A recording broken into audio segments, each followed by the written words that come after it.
And I'm sorry I missed your request to speak tonight in your letter.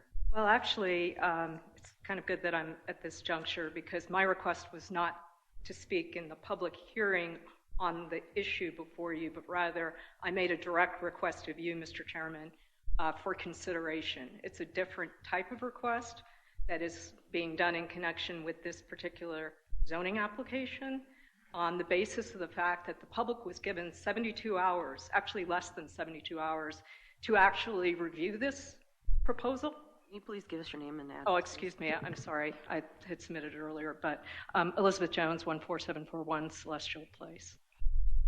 And I'm not a neutral. I'm putting an issue before you that requires, as a public body, your consideration.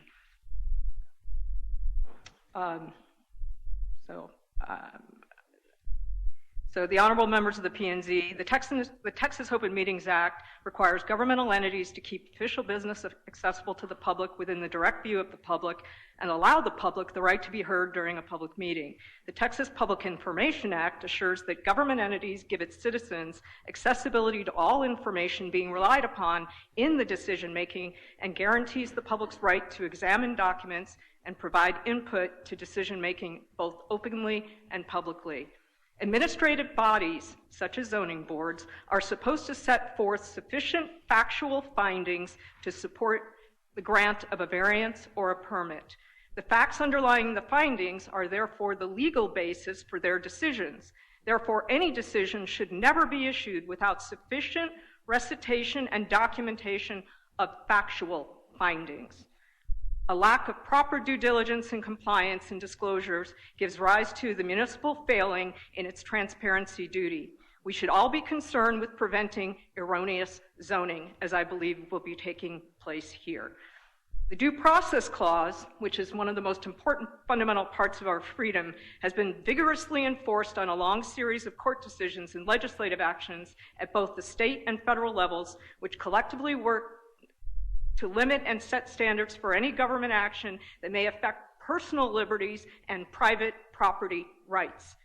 In the practice of land use planning and zonings, due process issues are typically divided into two subsets, what are called procedural due process and substantive due process.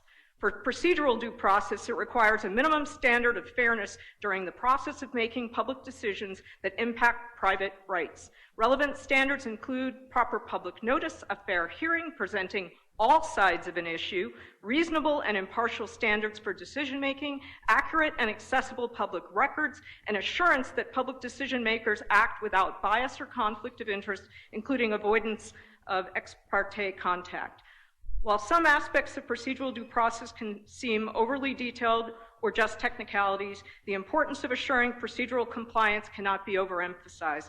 Violation of procedural due process is the most common way that planning and zoning decisions have been successfully challenged. I ask for time because I am not here in the tradition of the structure. I ask for specific consideration, which is part of a right that anybody has to bring information to this body having to do with issues related to the application itself.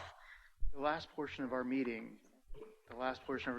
is that you'll have an opportunity to speak if you'd like to continue your conversation with us.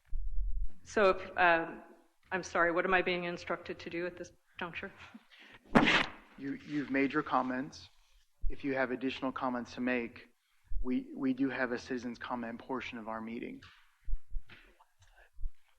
Well, the problem is I'm trying to bring a procedural question that goes to the heart of your vote tonight, because essentially you're attempting to take a vote, but all the facts that need to be discovered have not been brought into evidence. In addition to that, the public was given 72 hours. In the course of 72 hours, I did go through the public documents and found a number of errors, omissions, and misstatements of fact in both the application and in parts of the documentation that was provided to you. And I believe the record needs to be corrected before any action is taken. And it was based on that that I made the actual request. Thank you very much for your comments. Oh, and for the record, this is the map of the property in question. I present it to you because it's actually two parcels. only one parcel is actually listed in the actual application.